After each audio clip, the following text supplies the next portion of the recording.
So I was looking out from a window one day and I saw a tank coming in and open up the gates with a white star on it. So that tank was the British Army. And they told us that we are liberated.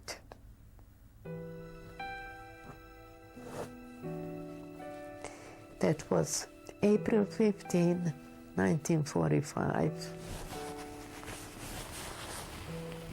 And I went down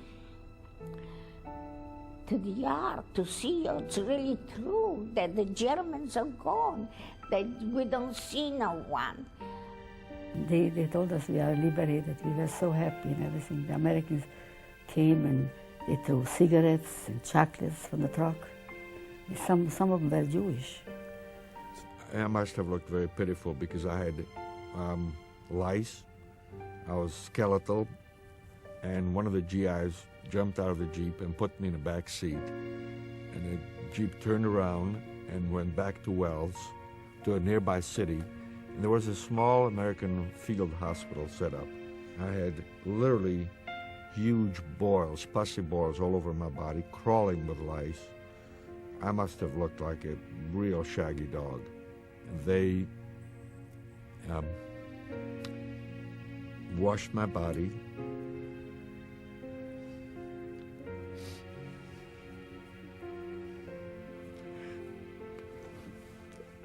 Sorry.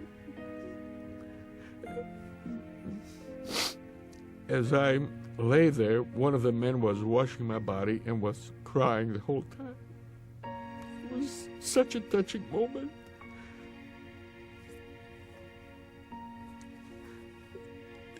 It was one of the most touching things that's ever happened to me.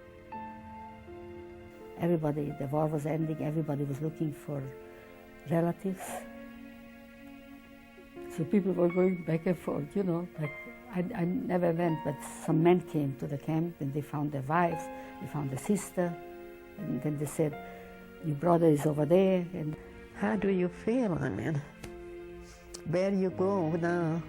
What you gonna do? What's gonna happen to you?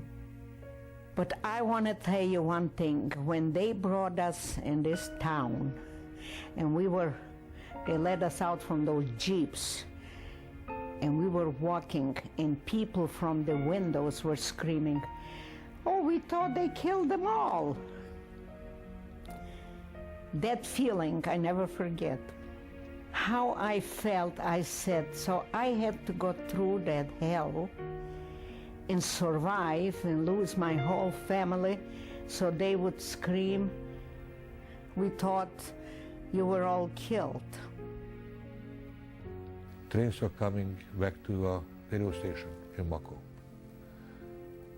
Sometime late in the afternoon, I want to say between 5 and 6 in the evening, and with mother and my sister Annie, we went out to the radio station every day, walked out there, when your father comes home. And I guess after a year or more, mother realized that he's not coming home. People ask you, how did you survive while somebody got killed? And what do you say? How can you explain things like that? I don't know how I survived because I was the youngest and the smallest, and I don't know because the big girls, they died like the flies, you know.